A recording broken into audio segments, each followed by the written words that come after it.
L'Office ivoirien des sports scolaires et universitaires est considéré comme la pépinière du sport national. Il fait l'objet d'une attention particulière de la part du mouvement sportif. L'OASU continue-t-il de répondre aux exploits placés en lui? Que fait-on concrètement pour le rendre dynamique, pour répondre à toutes ces préoccupations? Nous recevons la personne la mieux indiquée, à savoir le directeur général, M. Adama Doumbia, nommé récemment à la tête de cette structure. Nous recevons donc sur le plateau de la Grande Team M. Adama Doumbia, directeur général de l'OASU. Et on vous laisse vous installer confortablement bien avant. Oups. Voilà, le focus de ce soir se fera donc avec M. Adama Doumbia, directeur général de l'OASU. Bonsoir, directeur.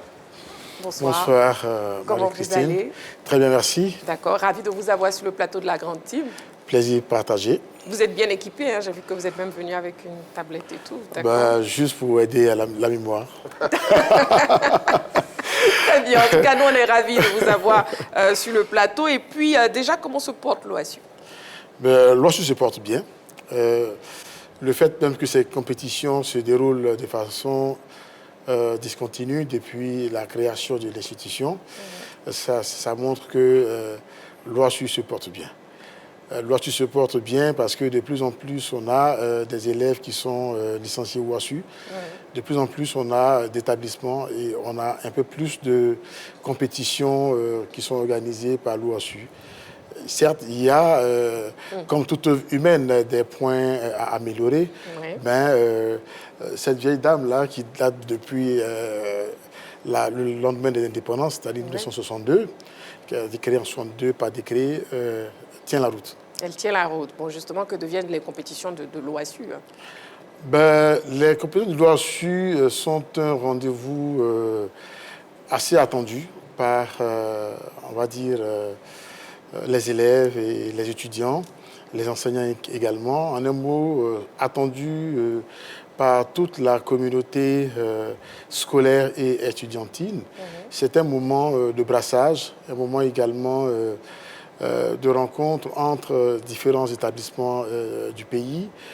C'est un cadre d'expression du talent, du potentiel des élèves et des étudiants de Côte d'Ivoire qui rivalisent là-dedans chaque année à l'occasion de ces compétitions-là pour défendre avec acharnement les couleurs de leurs établissements respectifs. Et est-ce qu'on pourra avoir quelques chiffres en termes d'athlètes participants pour l'exercice de 2024-2025? 2024-2025, ce sont globalement 97 000 licenciés à ce jour. Ce sont à peu près 8 000 établissements qui participent à ces compétitions-là. Ce sont à peu près 64 000 élèves qui seront engagés pour les finales qui vont démarrer dès le samedi prochain, 1er mars 2025. Et donc, ce sont des indicateurs assez forts. Quand on les compare à ceux d'il y a 10-12 ans, en 2011-2012, le nombre total de licenciés n'excédait pas 17 000. Nous sommes aujourd'hui à quasiment 100 000. Et donc, ça montre la marge de progression. Mais en même temps, quand on tient compte de la population scolaire et estudiantine, qui est estimée, selon les sources, à peu près à 7 millions de personnes, ça laisse, disons, ça nous indique qu'il y a effectivement du travail à faire pour qu'il y ait davantage de licenciés. Certes, le chemin parcouru, il est assez, je dirais, impressionnant, de 17 000 à 100 000, mais quand on regarde devant, il y a encore des marches à gravir. Vous voyez, hein, monsieur le directeur général, monsieur Adama Doumbia, vous n'avez pas besoin de la tablette, la mémoire est très bonne là. Voilà, allez, nous recevons donc sur le plateau de la Grande Team monsieur Adama Doumbia, directeur général de l'OASU. Oui, André, une question. Alors, bonsoir, Président. Merci pour d'accepter notre invitation. Président, dans le passé, nous avons eu quand même des athlètes. L'OASU. Je comprends. L'OASU a permis quand même des athlètes de se révéler. Je peux parler de Kalou Bonaventure, Stéphane Konaté de l'équipe nationale de basketball. Alors, est-ce qu'aujourd'hui, l'OASU continue de révéler des talents? Si oui, on ne voit pas beaucoup, ou est-ce qu'il y a un déficit de communication sur les talents révélés par l'OASU? Oui, bon, on laisse l'appréciation à chacun.